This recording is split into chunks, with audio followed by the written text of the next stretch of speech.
Mass Effect is a 2007 action role-playing game developed by Bioware, a studio known for the excellent action-adventure puzzle platformer MDK2, a series about the Baldur Gate, and a game set in Montenegro of all places. What can I say about Mass Effect that hasn't been said already? You know it's good, and I know it's good. The hype for Mass Effect was absolutely insane around its release. You had to be there to understand just how highly anticipated this game was. The first original IP from a beloved studio, a grounded, narrative-driven space opera RPG with a heavy emphasis on player choice, you can bet people were hyped. I was part of the hype crowd. I spent 6 months worth of my allowance on a worn-out second-hand GPU from a classmate just to play this game. I then spent the next 3 months of my life squeezing every bit of content out of this game, and the next 2 rambling about how good it was. That's how much I love this game. But does it hold up today? Well, I guess we'll have to find out. A bit of house cleaning before we start. For this video, I played the remastered version included in the Legendary Edition. I also did one single playthrough as Paragon. Why didn't I do a side-by-side comparison of the 2 existing versions and morality paths? Well, I'm not a full-time YouTuber and I have only so much free time. So, sorry, go watch your favorite son's video for that. As for the talking points in this video, I will go through the gameplay, some side quests and lore, and the main story beats in chronological order and address things as they come up. I'm gonna front load all the gameplay stuff at the beginning of the video to get to the juicy story beats as quickly as possible. Not because the gameplay is bad necessarily, but let's just say this series is not known for its excellent gameplay. Also, spoilers. Lots of spoilers. Also, I have a Twitter, I'm still not calling it X, and a Patreon where you can support my work with real-life money. Let's go! Please do not disturb the keepers. Please do not disturb the keepers. Please do not disturb the keepers.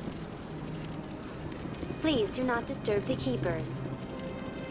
Please do not disturb the keepers. Welcome to Presidium Tourism Terminal 2. So Mass Effect starts with you creating and customizing your own take on Commander Shepard. Shepard's gender, appearance, pre-service history, and psychological profile can be determined by the player before the game begins. Now, as far as I know, the consensus is that default femshep is the best way to experience the games, but I usually go with a customized broship because it fits my headcanon better, if that makes any sense. Now, to be perfectly honest, I wish I went with default broship in this playthrough because, unlike custom ship, default broship is actually mocapped and overall superior at conveying emotions and stuff. Unlike my custom ship who looks straight out of a 5-day drinking binge. Look at him. Dude's on power saving mode. He looks like a Mad Men extra. Anyways, out of all the customizable character elements, Shepard's pre-service history and psychological profile have the biggest impact on the game's narrative, influencing how characters perceive and react to Shepard, and even opening different dialogue options during gameplay. There's even a side quest associated with each pre-service history that, while not super impactful in the grand scheme of things, is a nice touch. Shepard has 3 possible early life backgrounds: Spacer, Colonist, and Earthborn. In the Spacer background, Shepard was a military brat who spent his childhood on ships and stations as their military parents transferred from posting to posting. Following in their parents' footsteps, Shepard enlisted at the age of 18 to pursue a military career. Boring! In the Colonist background, Shepard was born in a small backwater colony at the border of Alliance-controlled space. Shepard led a relatively quiet life until he was 16, when slavers raided his home planet and slaughtered his family and friends. Shepard was saved by the Alliance and enlisted a few years later. Not super intriguing as far as backgrounds go, but hey, at least it's not the Spacer background. Now the Earthborn background is my shit. In this potential timeline, Shepard was a street urchin and later gangster raised on the mean streets of the metropolises covering Earth. Orphaned from a young age and with no economic opportunities, Shepard survived the streets by joining a gang and doing petty crime. He put a swift end to his life of crime by joining the Alliance military at the age of 18. Much like Shepard's pre-service history, there are 3 psychological profiles to choose from. Sole Survivor puts Shepard as the only survivor of a mission that went horribly wrong. This background has Shepard bare grizzling his way out of an extreme survival situation while his squad mates fell one by one. Interesting story, but not really my jam. In the War Hero profile, Shepard found himself facing an overwhelming enemy force early in his military career. Shepard risked his life to save his fellow soldiers and defeat the enemy, earning medals and recognition from the Alliance fleet. Finally, Ruthless is the standard gruff Machiavellian military man who gets shit done no matter the costs kind of thingy. Which is not, it's not that interesting. Much like in my first playthrough back in 2007, which, kind reminder to you old geezers out there, was 16 years ago. You're welcome. I decided to go with the Earthborn War Hero combo. That's because, as cliché as Shepard's journey from street urchin / wannabe gangster to war hero may be, this background gives Shepard precisely the skill sets required to tackle the challenges he faces throughout the trilogy, in my opinion at least. He honed his grit, cunning and social intelligence as a petty criminal on Earth. He is uncannily good at reading social cues and knows when to talk his way out of a nasty situation or throw in the punch. His compassion, empathy and selflessness, while always in him, but guarded on account of his life of crime, became evident only after the Skillian incident that turned Shepard into a war hero overnight. Right after character creation, the player gets to choose one of 6 classes: Soldier, Vanguard, Infiltrator, Adept, Sentinel and Engineer. I'm not very good at explaining all these fancy RPG mechanics, so please bear with me. Generally speaking, each class comes with a unique set of abilities, as well as a class-specific ability that improves the abilities specific to that class. Each class has distinct proficiencies and restrictions in conventional combat, tech attacks and biotics, which is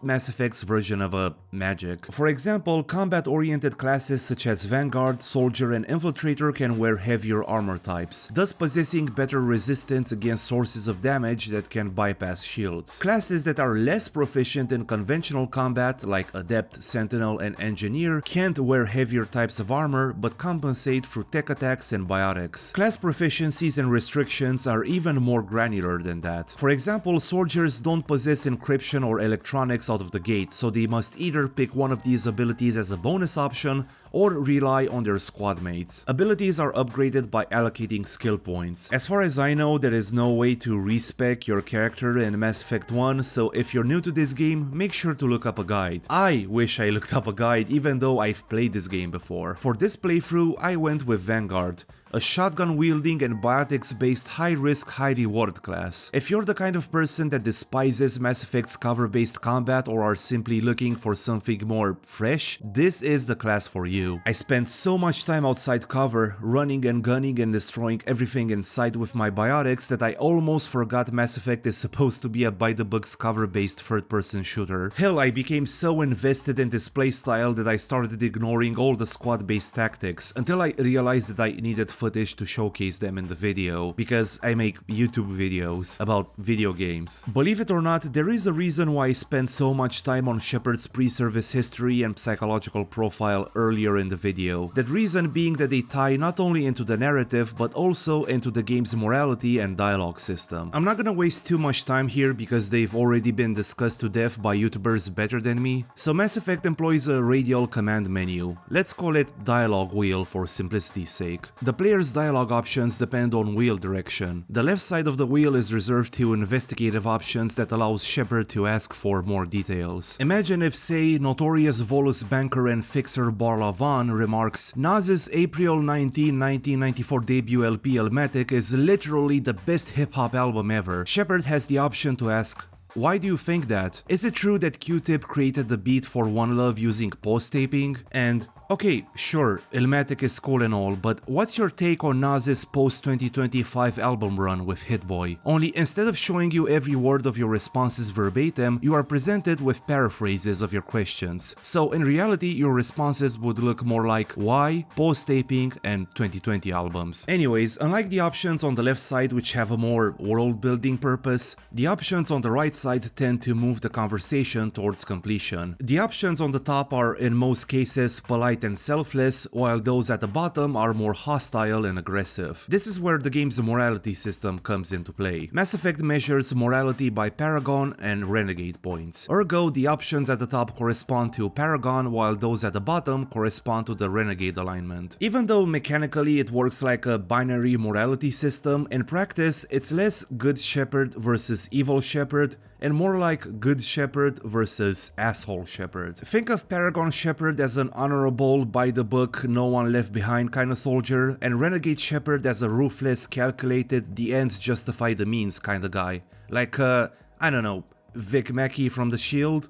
Good show, by the way. Also, Shepard's pre-service history and psychological profile grants a bonus in Paragon and Renegade, or a mix of both. For example, having chosen Earthborn for my Shepard, I technically had a bonus in Renegade which in practice was cancelled by the Paragon bonus associated with the War Hero profile. I assume it was cancelled, I'm not familiar with the math that goes on under the hood. Unlike its sequels, which removed most of the RPG mechanics, Paragon and Renegade are dictated by two skills, Charm and Intimidate. Allocating points to either allows the player to access special Paragon or Renegade dialogue options that impact the game's story. In other words, while a quest has two diametrically opposed outcomes by default, allocating enough points into Charm or Intimidate unlocks a third special dialogue option that usually leads to the best outcome. It's a simple and effective morality system, but as many others before me have pointed out, it has one major flaw. Many RPGs are flexible enough to account for moral nuance. You're not punished or restricted for making the quote-unquote bad choice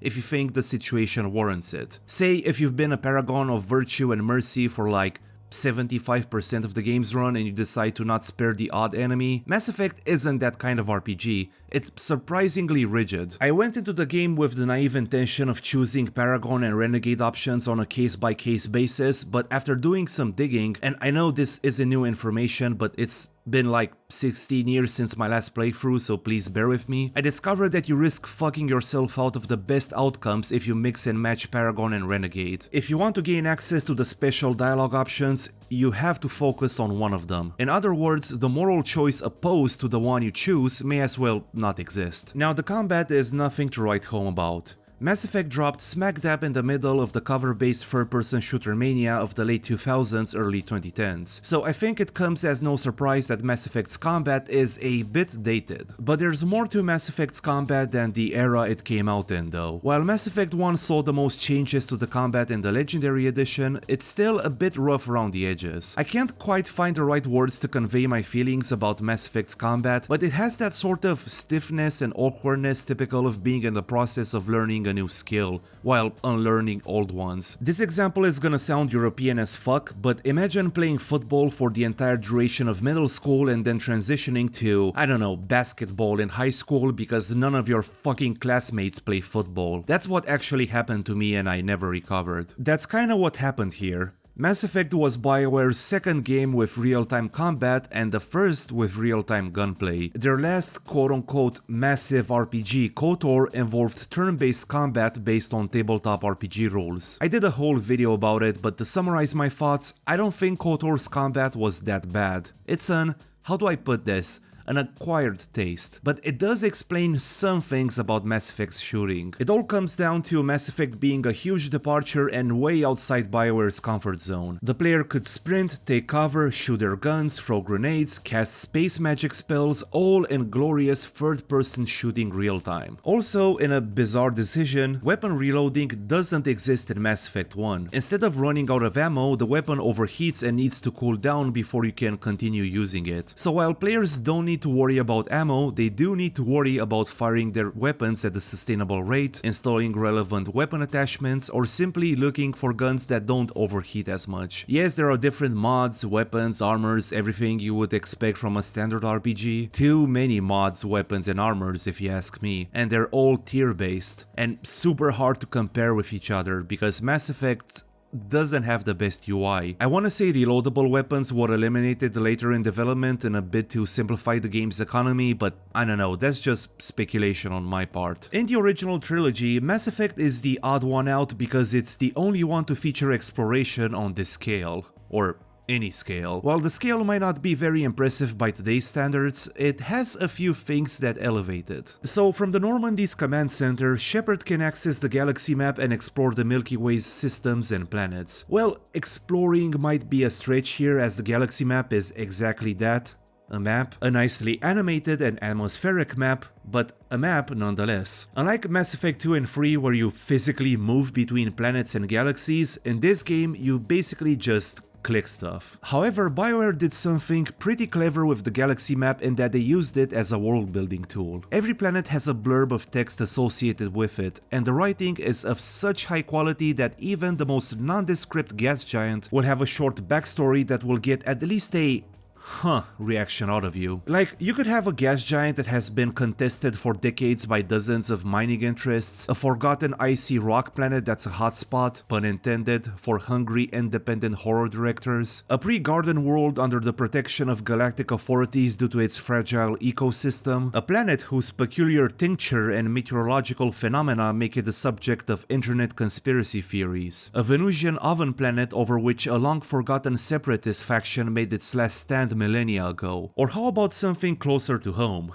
Mars, once considered a prospect for human colonization and terraforming, is now a sleepy backwater planet following the discovery of faster-than-light technology. Mass Effect exudes this sense of mystery and pure exploratory joy, of being just a small part of this universe that had a history way before you, and by extension humanity, entered the picture. But this is just one of the things that makes Mass Effect's exploration so enticing. Along with the galaxy map, players can engage in on-foot planetary exploration. The on-foot segments have something of a mixed legacy. Many people, myself included, have fond memories of crash landing on hostile planets and uncovering their secrets. And those memories still hold up today. The few planets that you get to physically explore may be devoid of interesting things to do, but I honestly couldn't care less. The beautiful vistas they provide and the sense of danger, adventure, and rugged beauty they exude, I mean, what more could you want? I found myself stopping dead in my tracks and just taking in the scenery on numerous occasions. I can already hear people grumbling in the back, so I might as well address the big elephant in the room. The Mako. The subject of thousands of memes and caveats. Mass Effect fans love it and just as many loathe it. I myself have always been somewhere in the middle, laughing at and enjoying its Looney Tunes physics, right until the moment it tripped over a tiny piece of terrain, spun out of control and fell into a pool of lava. So yeah, you could say I had something of a love-hate relationship with the original Mako design. It's clear that with the Legendary Edition, Bioware felt it was important to make small changes to how the vehicle operates, because this version of the Mako is an entirely different beast than the one from the 2007 release. Don't get me wrong, the chaotic energy from its youth is still there, buried somewhere deep within its code, but overall it's a much smoother experience. Revisiting Mass Effect 16 years after my first playthrough, I realized something that hadn't occurred to me throughout my nearly 4 years of making YouTube videos. How aggressively fallible our memories are. I went into Mass Effect ready to tackle dozens of lore-heavy, choice-rich, galaxy-spanning side quests and companion missions, only to realize that Mass Effect's side content is kind of a mixed bag and that my brain probably conflated bits of Mass Effect 2 and 3 and associated them with one. First of all, let's give a shout out to the good bits. The Prothean ruins scattered throughout the galaxy? Dope. I want more of that. The Treasure Maw fights? Dope. I want more of that. This artifact, which revealed that humanity was supervised and possibly elevated by an ancient, long-extinct civilization? I fuck with that. I fuck with that so much. More, please. The side quests?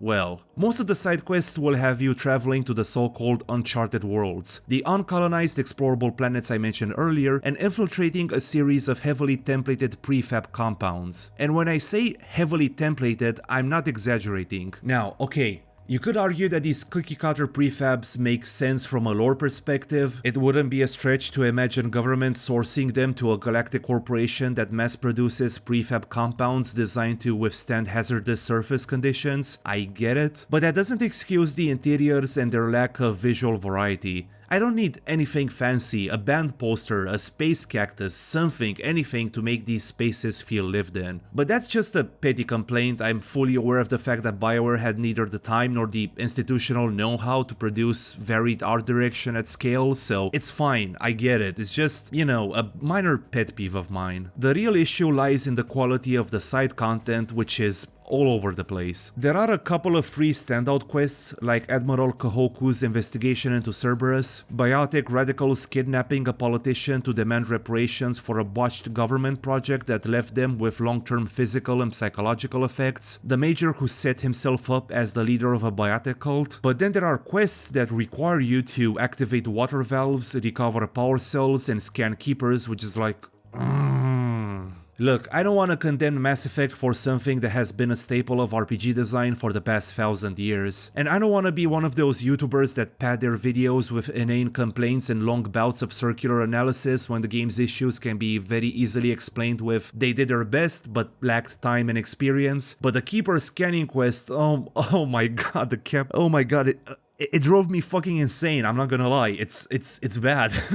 The biggest obstacle new IPs face, especially the ones ambitiously planned as trilogies from the very beginning, like Mass Effect, is onboarding players into the franchise's mythology, so to speak. As such, it was Mass Effect's job to sell this universe to players and hook them. Many games choose the quote-unquote easy route of flooding players with lore and backstory without contextualizing that information by connecting it to a larger narrative or theme. I hope that makes sense. I'm not good at writing smart YouTuber sentences. Despite having a massive universe filled with politics and history, Mass Effect chose to be more restrained in terms of the quantity of lore it delivers. There are codexes, but in 90% of cases, their role is to simply elaborate on a concept directly related to the main story. Say a character mentions a planet that you'll visit later as part of the main story. Boom, here's a 200-word codex summarizing its history and place on the galactic stage. That sort of thing. Mass Effect's roster of companions is emblematic of Bioware's approach to world building. A large majority of Mass Effect's lore and backstory is delivered through these companions, who serve the double role of, well, companions and unofficial ambassadors of their respective races and the various ideologies and political opinions circulating throughout the galaxy. We learn about human biotics through Kaidan, the Asari race through Liara, the Genophage through Rex, the Turians through Garrus, the Quarian Geth debacle through Tali, and stuff through Ashley. It's a very elegant way of introducing a universe to players. By the way, I'm not gonna spend time with each individual companion because if you clicked on this video, it's fair to assume you know everything there is to know about them, and I really don't want to waste your time. We'll talk more about them in the Mass Effect 2 and 3 videos, I promise. So with the squad members in mind, let's move on to the story of Mass Effect. A one-way trip down, Commander Shepard.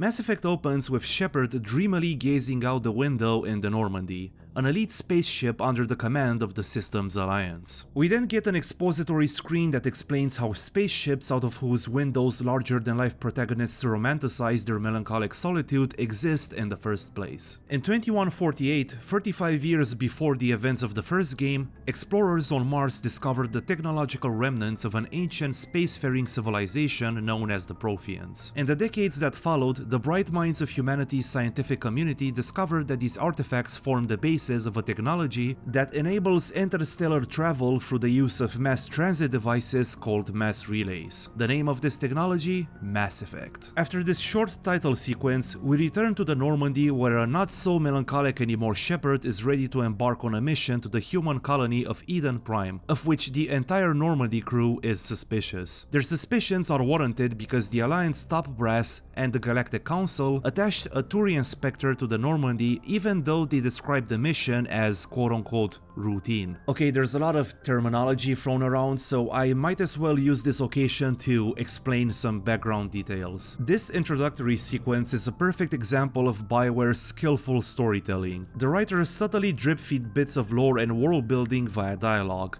but just enough to justify the grumblings of the crew and the tense atmosphere on the ship. We learn about the tense human-Turian relations in the First Contact War, a small 3-month conflict between the Human System Alliance and the Turian hierarchy which broke out after humans, at that time blissfully unaware of the existence of other species, let alone galactic regulations, activated a forbidden mass relay that led to Rachni-controlled systems. We learn about the Citadel Council, the galactic governing body that put an end to the human-Turian conflict before it escalated in a full-blown war. We learn about the Spectre program, an elite group of military operatives entrusted with the preservation of galactic stability by any means necessary. We learn that humanity, a relative newcomer on the galactic stage, faces prejudice from the established galactic races due to their supposed aggressive and expansionist tendencies. And we meet Jenkins. Any idea why Eden Prime was chosen as our destination? Not really sure, Commander. Eden Prime's one of our most stable colonies. Good place to take the Normandy for a shakedown run, I guess. No real danger there. There's gotta be something else going on. We've got a Spectre on board. That's why I'm so wound up. I can't wait for the real mission to start. Yeah, this guy's toast. Eventually, the Spectre Nihilus and Normandy Captain Anderson reveal the true purpose of the mission. Or rather, purposes. First of all, this mission is to be a test run of sorts for the Normandy, a collaborative project between Turian and human engineers, which the Council engineered in a bid to relieve the diplomatic tension between the two races. Secondly, Shepard is considered as a Spectre candidate, a very politically enticing prospect for the yet unintegrated and unproven Systems Alliance, as he would be the first human to hold this position. This also answers the question of the Spectre's presence because supposedly Nihilus was assigned to the Normandy to observe Commander Shepard in action. Thirdly, and most importantly, the Council received reports of a Prothean beacon not unlike the one discovered by humans on Mars, which Commander Shepard is to recover and bring back to the Citadel for further scientific study. That's the true purpose of the mission, whose outcome will unleash a chain of events that will reverberate throughout the entire trilogy. During the briefing, we receive a troubling transmission from Eden Prime through which we discover that the colony has been attacked by the Geth and a huge ship of unknown origins. The Geth are a species of, let's say, sentient robots that rebelled against their Croatian creators and banished them from their home planet. What's interesting is that this is the first time in 300 years that the Geth are seen outside their system, which makes the attack on Eden Prime very bizarre. With that in mind, Shepard, Kaidan and Jenkins drop on the planet to save the colonists and recover the Prothean artifact. Jenkins buys the dust because of course he does. We repel a Geth attack, rescue our first companion Ashley, until we reach a cutscene with Saren Arterius, a rogue Turian Spectre. He shoots Nihilus in the head and activates the Prothean beacon before escaping. Shepard arrives just in time to discover Nihilus's freshly executed body and to receive twisted visions of war and death from the newly activated beacon, destroying it in the process. Meanwhile, Saren and his crony, Asari matriarch Benezia, get word of the beacon's destruction and plot Shepard's elimination. They also talk briefly about a so-called Prothean conduit that is key to their plan to bring the Reapers back. We'll talk more about that later. Now, under normal circumstances, that would mark the end of the introductory sequence, but there's actually one more step to do before the game starts in effect, when it becomes Mass Effect. After the beacon incident, the Normandy and his crew are summoned by Ambassador Udina to the Citadel station to present their findings to the Citadel Council. We are not in a rush, so let's take this occasion to talk a bit about the Citadel station. The Citadel station is a technological marvel that serves as the de facto political, cultural and economic capital of Citadel-controlled space. It's home to hundreds of species from across the galaxy, with most of them maintaining embassies on the Presidium. Though supposedly constructed by the Protheans, nobody actually knows its true origins. After the Asari kinda stumbled into it thousands of years ago, other races quickly joined and shrugged away its peculiarities, like the fact that the station is maintained by a species of non-responsive aliens called the Keepers, or that nobody knows how it actually works, like for real, everything from maintenance, repairs, down to essential utilities such as life support systems is handled by the Keepers. You'd think the alien races would consider the galactic security implications of setting up the literal hub of galactic activity in a place that they have no control over, but what the fuck do I know? I'm no politician. Anyways, from the clean, picturesque vibe of the Presidium to the grit and rugged charm of the wards with its shops and nightclubs, the Citadel makes quite the stunning visual impression. Jack Wall's synthy 70s sci-fi inspired soundtrack does an excellent job setting up the mood and making the Citadel's districts feel distinct. We'll talk more about the Citadel itself in future videos, so for now, let's focus on more important things. So the Council of Stupid Doo-Doo Heads just rejected my findings about Saren's betrayal without solid proof. After the briefing, Captain Anderson gives me two leads. We can talk to a shady information broker called Barla Von, on, or reach out to corrupt CSEC officer Harkin. Conveniently, the two leads are located on opposite sides of the Citadel, which gives us a great opportunity to explore it, interact with various NPCs, do some side quests, and get a well-deserved lore dump in the form of the various races present on the station. There's the Salarian researcher who has us break like 1000 laws by scanning the keepers and sending him the data. Another Salarian who tasks us with testing a cheating algorithm on some slot machines. And many other side quests that I'll let you discover for yourself, assuming you haven't played this game already. The Citadel has by far the most qualitative side quests in the entire game, with each of them teaching you something relevant to the universe of Mass Effect. So going back to the main story, we can pursue two paths to prove Saren's betrayal. Barla Von will let us know about Rex, a Krogan mercenary arrested by CSEC after attempting to assassinate a local crime lord. Meanwhile, Harkin will point us to a grizzled CSEC officer named Garrus Vicarian, who's been trying to uncover Saren's corruption against his boss's explicit order to not do that. Cue 1940s jazz noir soundtrack. While these two paths are mutually exclusive, they pretty much lead to the same outcome, with us discovering that Saren had been trying to eliminate a Quarian woman who possessed sensitive information about the Geth. The Quarian, Talizora, set up a meet with the Shadow Broker's agents to trade the intelligence in exchange for protection, only to be set up with Saren's operatives. Once rescued, she reveals that the Geth believed that the Protheans were wiped out by an ancient machine race known as the Reapers, who they supposedly revere as gods. She also says that the Geth allied with Saren because they believe he knows how to bring them back. So now that we have evidence tying Saren to the Geth, we can bring it to the Council, who I'm sure will be stoked to not only discover that the elite operative on their payroll is corrupt, but that he's also on the brink of bringing back the machines that wiped all life in the... The Reapers are obviously just a myth, Commander. A convenient lie to cover Saren's true purpose, a legend he is using to bend the Geth to his will.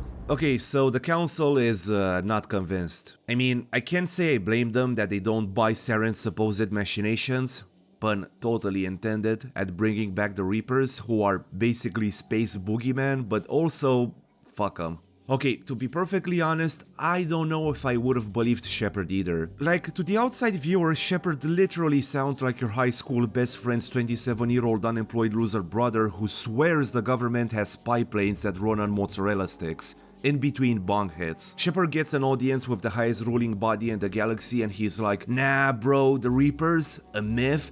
That's exactly what they want you to believe. Okay Shepard, slow your horses, we get it, you're good, enjoy your Spectre status and your fancy new ship. Alright, so after the whole Council fiasco, we're made Spectre, assigned as commander to the Normandy and given 3 new leads. We are to travel to Therum, Feros and Noveria, track down Saren, and supposedly put an end to his apocalyptic scheme. We can visit the planets in whichever order we want, and true to Bioware tradition, the game will account for this by providing unique dialogue, slightly altering some story elements, or a combination thereof. Before embarking on our first mission as Spectre, let's talk a bit about the Normandy, the crown jewel of the Alliance fleet. Seeing how appreciated KOTOR's iconic Ebon Hawk was by fans, I assume Bioware took the hint and took this cozy spaceship as intermission hub concept to the next level. For all its coziness, the Ebon Hawk felt eerily empty. It served its purpose as a glorified companion storage container, but there was pretty much nothing else to it except for its awesome design. Look, I know its emptiness was a symptom of early 2000s technological limitations, but it is what it is. With that in mind, it's wild to think that KOTOR and Mass Effect 1 are just 4 years apart. Thanks to clever sound and art design and little artifices like random uninteractable crew members just going about their business, the Normandy feels lived in. In my 130-ish hours spent with the original trilogy, I've come to regard the Normandy as a second home of sorts. Also contributing to the ship's hominess is the support crew. Navigator Presley, Dr. Chakwas, Engineer Adams, and Joker.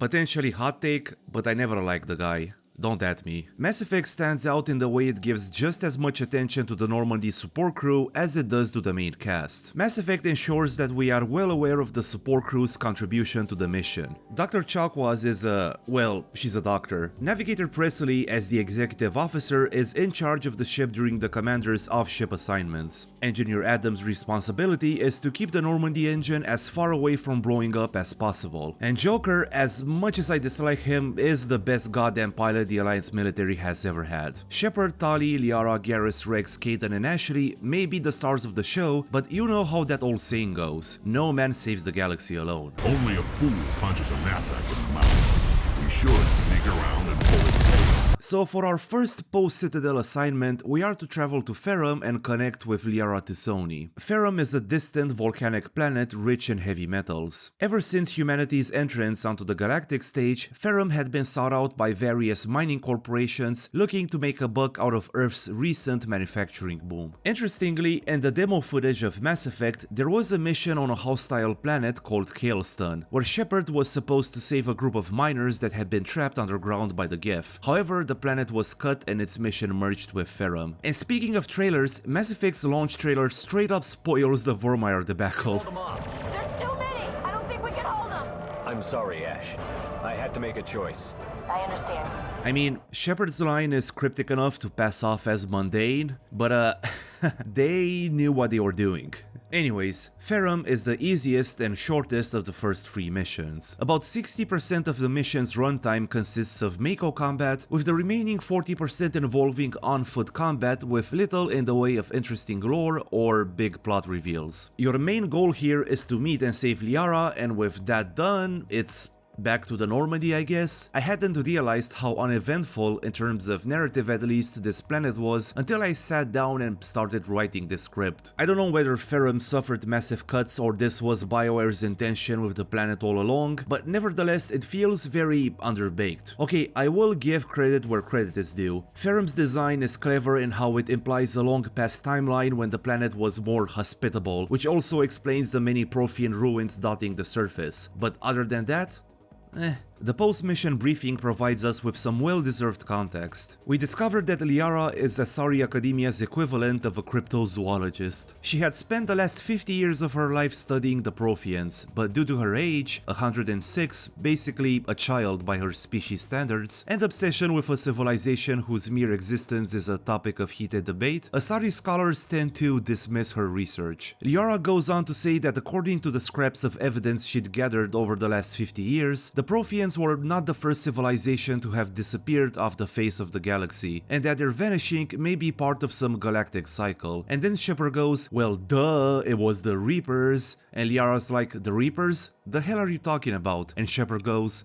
just an ancient machine race that wiped the Protheans and possibly thousands of prior civilizations out. Also, that beacon on Eden Prime, it burned a vision into my mind about the Prothean extinction, but I can't make any sense of it. I like how this post-mission briefing made Liara's life work essentially obsolete in the span of 5 minutes. She takes it pretty well though. Liara is a scholar through and through, and her gradual understanding of the Reapers and Protheans and her growth as a researcher is some of the best writing this series has to offer. Anyways, let's see what the Council has to say about our mission. Oh yeah, Liara is Matriarch Benezia's daughter. This will definitely not make things awkward later down the line. I didn't expect this would be easy. Our next destination, Feros, is one of 2 main planets that share a common theme, that of unregulated corporations getting a bit too comfortable bending the rules in the name of profit. Feros is home to a pilot colony founded by the Exogeny Corporation some 10 years before the events of the game. At first glance, there's nothing to recommend this planet. Its air is dusty, climate borderline livable, ground unsuited for standard agriculture, and surface filled with gigantic crumbling ruins and mounds of debris that make travel a dangerous proposition. But there is a catch. The ruins are of a Prothean city, and one of the most well-preserved ones at that. So, it's no wonder why a corporation would take the financial risk of setting up a colony for the sole purpose of exploring these ruins and extracting artifacts.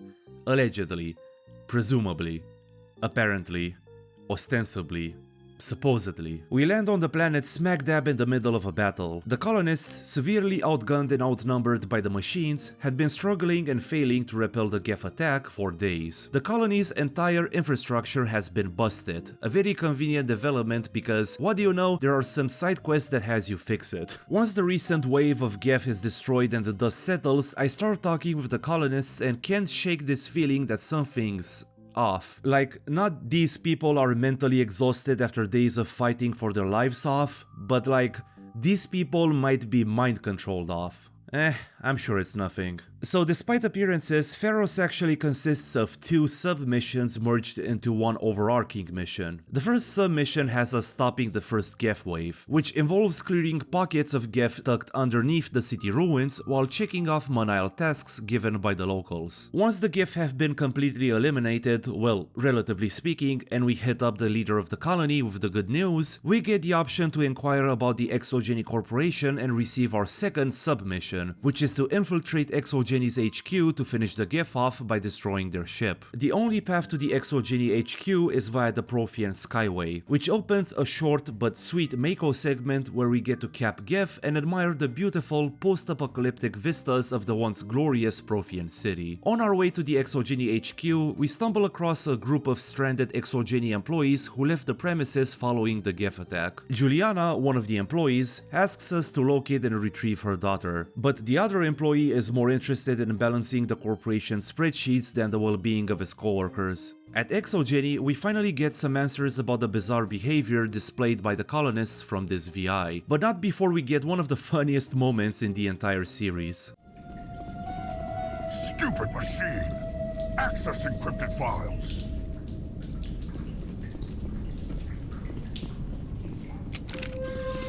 No, I don't want to review protocol.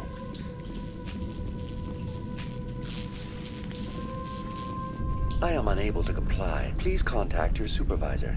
Damn it! Tell me what I want or I'll blast your virtual ass into actual dust! Please contact your supervisor for a level 4 security exemption, or make an appointment with... Stupid machine! If there is nothing else, please step aside. There is a queue forming behind you for the use of this console.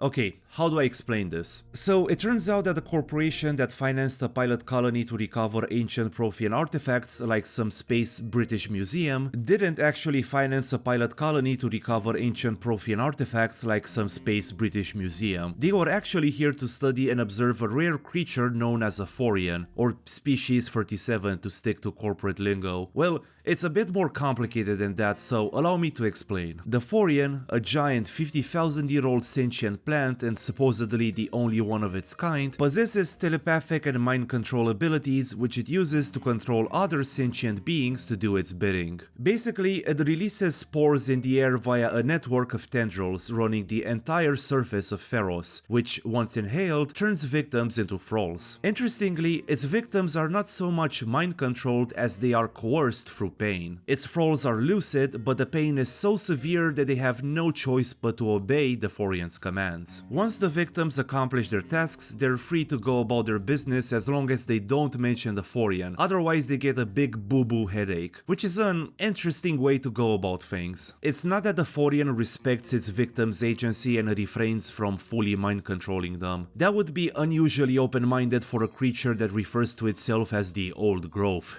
It's more like, this is the ultimate power play, to control and release other sentient beings at will, effectively turning them into sleeper agents. This might sound silly, but I find the Thorian even more terrifying than the Reapers for this specific reason. So how does the Thorian fit into Exogeny's activity on the planet? Well, they did actually set up shop on Feros to study Prothean shit like a bunch of nerds. Thing is, when they stumbled across the Thorian's lair and the survey team they sent to investigate came back infected, they isolated the settlement for further study instead of leaving. So, fuck them. This still leaves the question of what the Geth are doing here, but we'll get an answer to that question soon. Okay, let's destroy some Geth, take care of the ship, solve a Kotor-ass leftover puzzle, and get the hell out of here. Also, I found Juliana's daughter Lisbeth and she knew about the Thorian experiment but was forced into silence.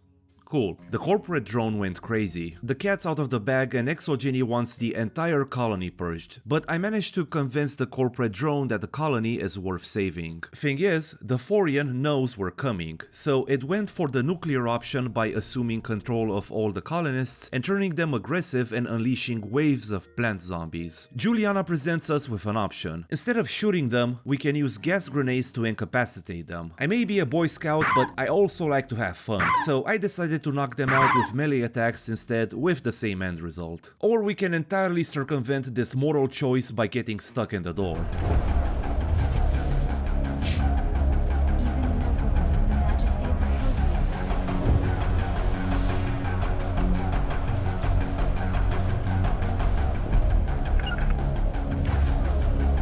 So can I just say that I fucking love the Thorian's design? I've always had a soft spot for ugly plant horrors beyond human comprehension. Even just thinking about the Thorian gives me an itch to reread Jeff Vandermeer's Southern Reach trilogy. Anyways, the Thorian vomits an Asari clone out and commands me to bow to the greyness of the old growth and blah blah blah. What's the boss's gimmick? Oh, we have to target its weak spots. Sorry, neural nodes. Suck on this growth, nerd.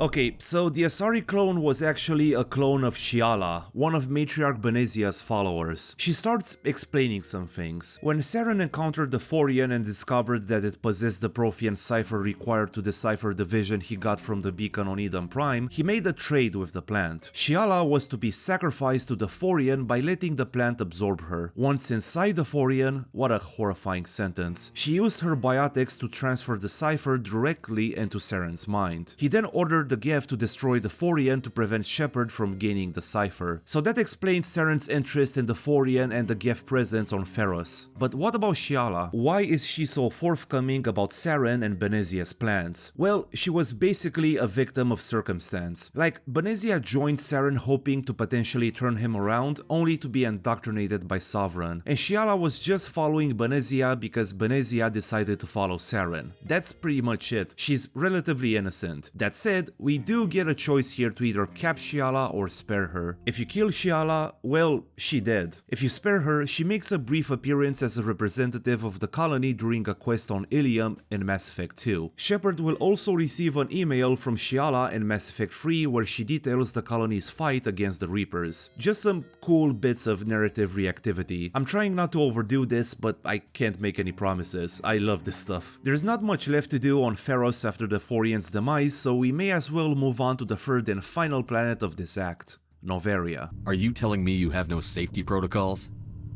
Don't be ridiculous. Do you think a for-profit company would take no precautions against loss of life and material? Owing to my affinity for espionage media, corporate thrillers, noir, and any permutations of those genres, Noveria is my favorite planet from Mass Effect and possibly the entire original trilogy. Out of all the major locations we visit during the main quest, Noveria is the closest planet resembling an actual city, a much needed change of pace from the Volcano planet and the Chernobyl planet. For a bit of backstory, Noveria is a small frozen planet privately owned by the Noveria Development Corporation. Noveria Corp has turned the planet into a sort of scientific libertarian paradise, in that it leases out its labs to corporations to perform research deemed too controversial, dangerous, or unethical by civilized society. Yes, it's the X-Files planet, or the Ayn Rand planet, depends on how you look at it. So the reason we are on Noveria is to intercept Benezia and obtain info as to Saren's location. We arrive in Port Hanshan, Noveria's sole settlement resembling an actual city, only to discover that Benezia had already journeyed to Peak 15,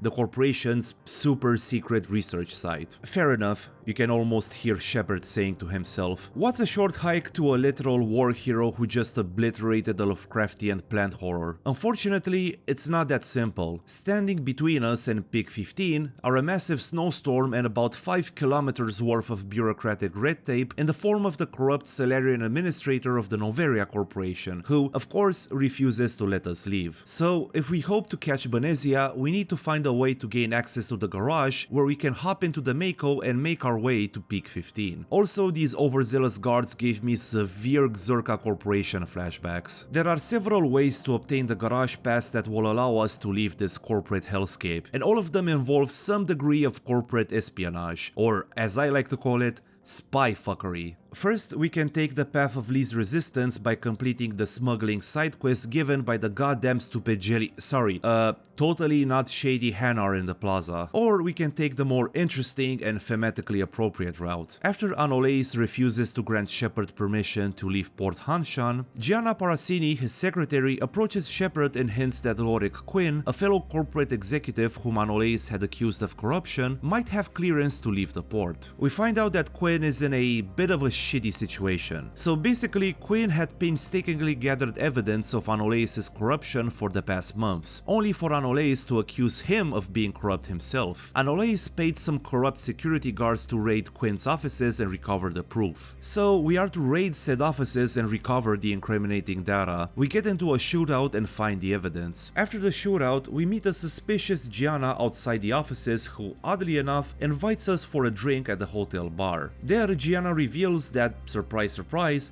she is an undercover agent for internal affairs. That is, corporate internal affairs, not government internal affairs. Not only that, but she had been investigating Anoleis' corruption for the past 6 months, at the behest of the executive board. Boy, this is getting juicy. Problem is, the doo-doo heads from the executive board hadn't thought of setting their undercover agent up with a position that would grant her access to intel that is actually useful. Her job is made harder by the fact that Anoleis is kind of a smart crook who always makes sure to cover his tracks. So all we have to do is to convince Quinn to testify against Anoleis, and in return, she will give us a garage pass. See what I was saying about corporate espionage? God damn it, I love this planet. Since we already gained access to a garage pass by helping Quinn, assisting Gianna is entirely optional. It's still worth doing just to see Anoleis' shit grin disappear when he realizes he's dust. Also, if we help Gianna, we will later meet her in Mass Effect 2 on Ilium. More about that in the Mass Effect 2 video. Once we obtain the garage pass, we are treated to another scenic Mako drive on our way to Peak 15. Once at Peak 15, we discover that the place has been overwhelmed by some creepy, acid-spitting, spider-like creatures who seem relentless in their objective to kill everything in sight. These creatures are the Rachni, or rather what remains of their once mighty empire. The Rachni were wiped out by the Krogan 1000 years prior to the events of the game,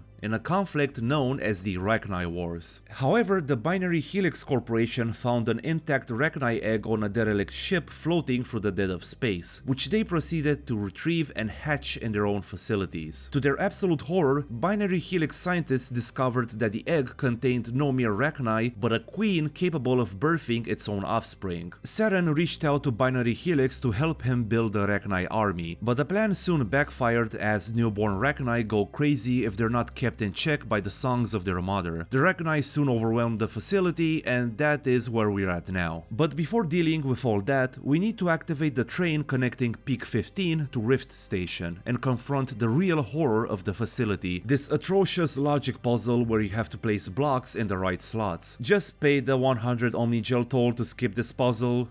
Fuck this puzzle. We fight some Geth, repair the train, and make our way to Rift Station, which to absolutely nobody's surprise is just as overwhelmed by Rachni as Peak 15. We can do some side quests for the skeleton crew that remains after the Rachni massacre and squeeze some info out of them. But for the sake of keeping this video on track, let's just say that Saren had inserted sleeper agents into the skeleton crew who really don't want us reaching Matriarch Benezia. They fail, and we finally get a face-to-face with Benezia and the obligatory free-face boss battle. Now, while the battle is nothing to write home about, the conversation with Benezia is particularly heartbreaking, especially if you bring Liara along. After the battle, we discover that Benezia had been indoctrinated during her time on Saren's ship. Although she definitely did commit her fair share of crimes against humanity, well, not only against humanity, but you get what I'm saying, she wasn't exactly of sound mind and clearly regrets her decisions. In fact, she resisted indoctrination long enough to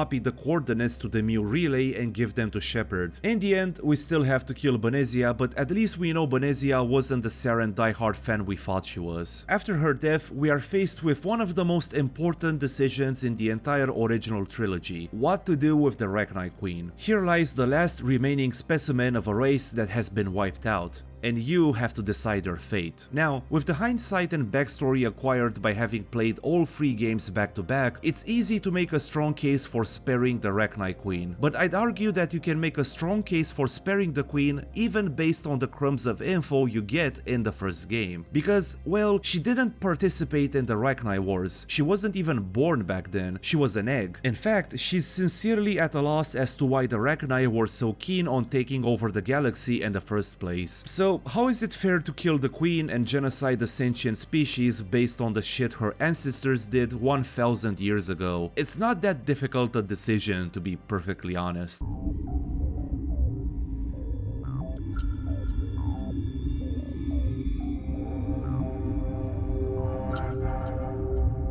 After exhausting 2 of Anderson's leads, the Council will contact you with a mission to assist the Salarian infiltration team who sent a distress signal from Virmire. The Salarian operatives were gathering intel on Saren until something happened and lost contact with command. So we are to travel to Virmire, investigate what happened, and retrieve whatever data the operatives had collected on Saren. Similar to Noveria, Virmire is something of a palate cleansing planet. After suffering through the hellish landscapes of Noveria, Therum, and Feros, Virmire's lush tropical forests and warm weather is a well-deserved change of pace. Sadly, Virmire is far from the vacation hotspot it seems at first glance, as the planet is not only brimming with Geth, it's also the place where we'll be forced to make some of the toughest decisions in the entire franchise. But until we have to deal with that, we are treated to another Mako segment which, thanks to the relatively plain terrain, it's actually more enjoyable than usual. We run over some Geth, activate some bridges, until we finally reach a beachhead and connect with Captain Kirahi's Salarian STG squad. To absolutely no one's shock, Saren is up to no good on Virmire, though this time he might have taken things a bit too far. Saren has discovered a cure to the genophage and is using the facility to breed an army of Krogan. I repeat, Saren is breeding a freaking Krogan army, an army of indoctrinated Krogan. And if we don't prevent the secret from leaving the planet by leveling the breeding facility,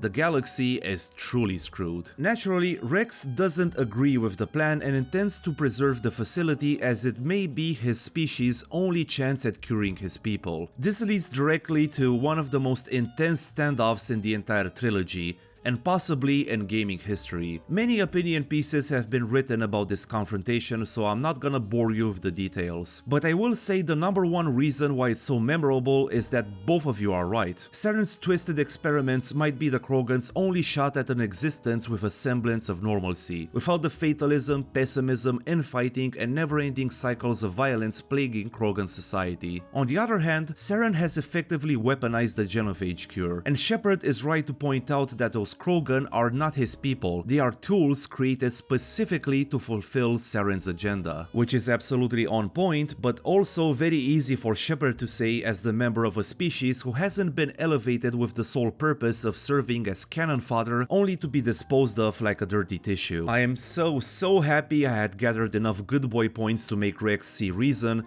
because Rex can die here, and it's not an honorable death. It's an execution, absolutely fucking stomach-churning in its casual violence. And the real tragedy of Rex's potential death on Virmire is that by killing him, you deprive his people of one of its more open-minded reformers who is actually willing to get shit done with brains and diplomacy instead of force. Yeah, it's a heavy, tense scene, but one that I fortunately managed to disarm through facts, logic, and a little empathy towards my Krogan friend. With Rex calmed down, it's time to focus on the objective. Before leaving the Salarian camp, Captain Kirahi will ask Shepard to leave either Kaidan or Ashley behind to help their crew distract the bulk of Saren's forces, while Shepard and his team approach the compound through an alternative route. Captain Kirahi's fate is also in Shepard's hands, as he can actually die if you don't do the optional objectives he gives you via radio. I recommend helping Kirahi as he makes a pretty sweet appearance in Mass Effect 3. At any rate, the rest of the mission consists of prolonged firefights with Geth and indoctrinated Salarians. It's when when we are let into Saren's compound by a confused Asadi scientist that we are treated to the best conversation in the original game, a conversation with Sovereign himself. It is here where we discover the true nature of the Reapers and where they are established as the main villain for the rest of the trilogy. I'm just gonna let this clip play for a bit.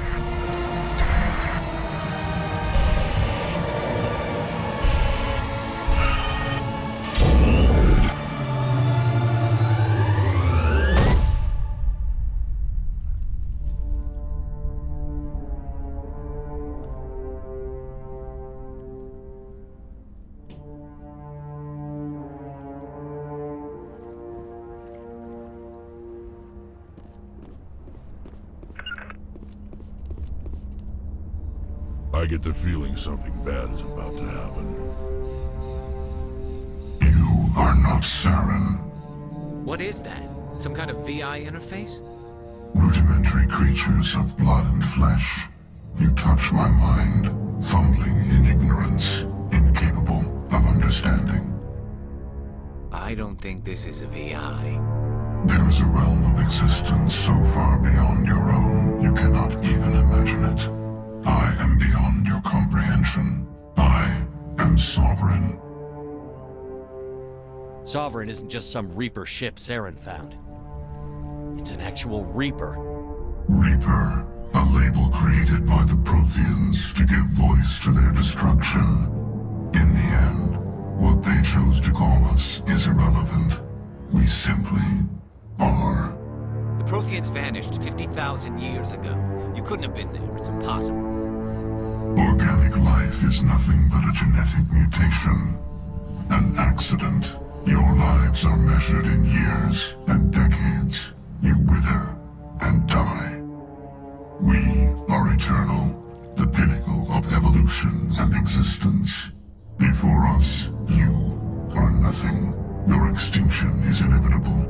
We are the end of everything.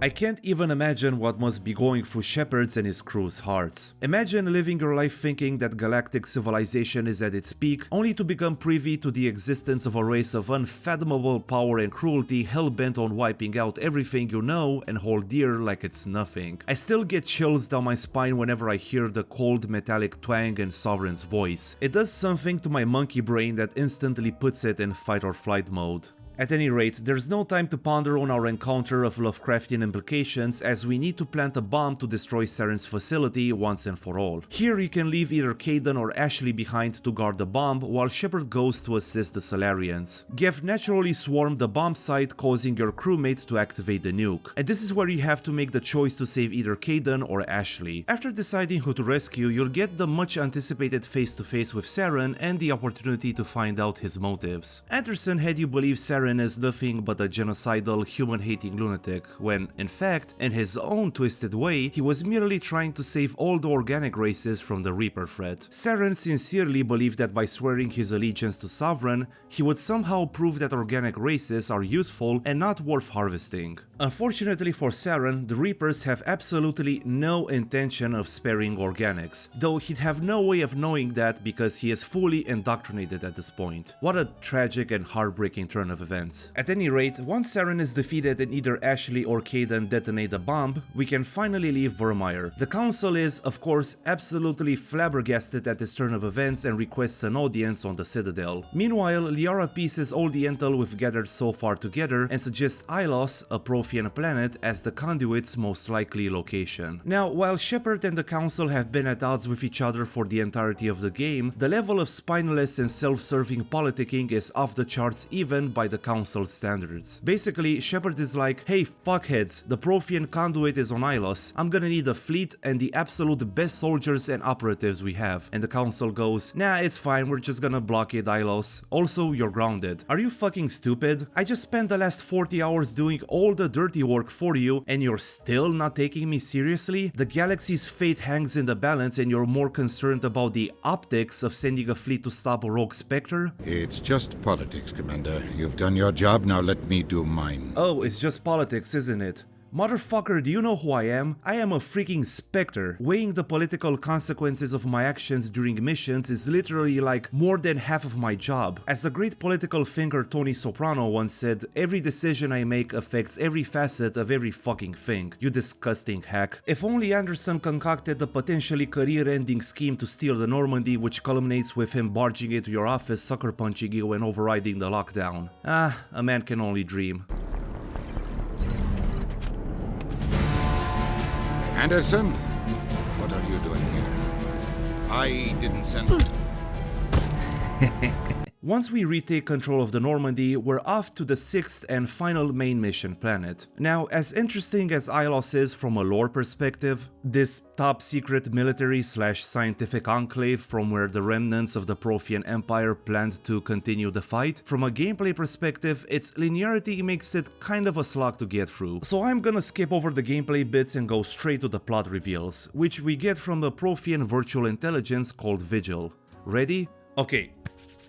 So, the Keepers are a species that the Reapers enslaved and tasked with maintaining the Citadel operational between extinction cycles. The Citadel is actually a gigantic mass relay that the Reapers used to invade the galaxy. Also, a small group of Protheans that survived on Illos via cryo-science thingies snuck onto the Citadel via the conduit and sabotaged its remote control functions to prevent the Reapers from activating the mass relay hidden within the station. Then, out of the blue, Vigil tells me to go fuck myself with a life-sized N7-shaped titanium statue, which I thought was entirely uncalled for, but hey, must be some cultural differences. Virtual intelligence microaggressions notwithstanding, we hop into the conduit and are teleported straight in the middle of the Citadel, now under attack by Saren's forces. So, since this final stretch is also a straight-up shooting gallery, we're gonna skip straight to the final confrontation with Saren. After our fight on Virmire, a delusional Saren decided to cop some Reaper tech, and by copying I mean straight-up installing that cursed technology in his body. He came to the conclusion that the Reapers are not the Lovecraftian machine gods that they said they are,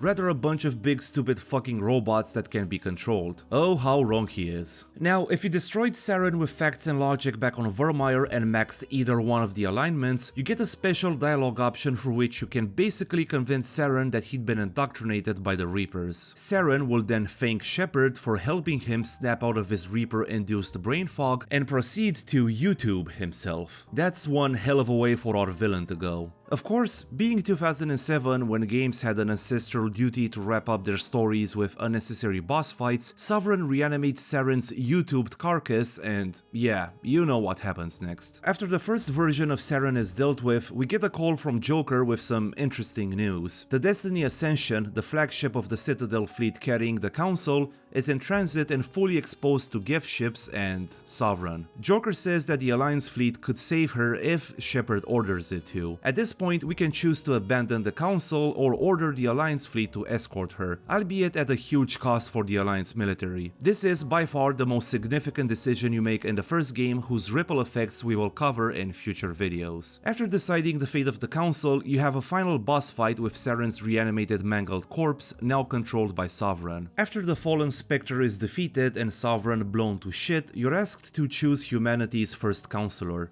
Udina or Anderson. This decision doesn't really matter as Udina makes Counselor by Mass Effect 3 anyway, but I always go with Anderson to make Udina's humiliation complete. The entire galaxy lets out a collective sigh of relief, but we all know that the Reaper War has only begun. I am absolutely sure that with the Reaper's existence unequivocally proven by Sovereign's brazen attack on the Citadel, the Council will be more open to Shepard's warnings in the future. And that's pretty much it for this video. Apart from plainly stating that Mass Effect still holds up and that it's timeless in a way that its sequels aren't, I don't have any insightful final thoughts to share. It's a great game and I am excited to cover the sequels next year. And that concludes our final video of 2023. Boy, what a year. Thank you so much for sticking with me in this insane year. I love and appreciate y'all. Also, I want to thank my wonderful patrons whose generosity makes these videos possible. I hope you enjoyed this video and happy holidays. I'll see you next year.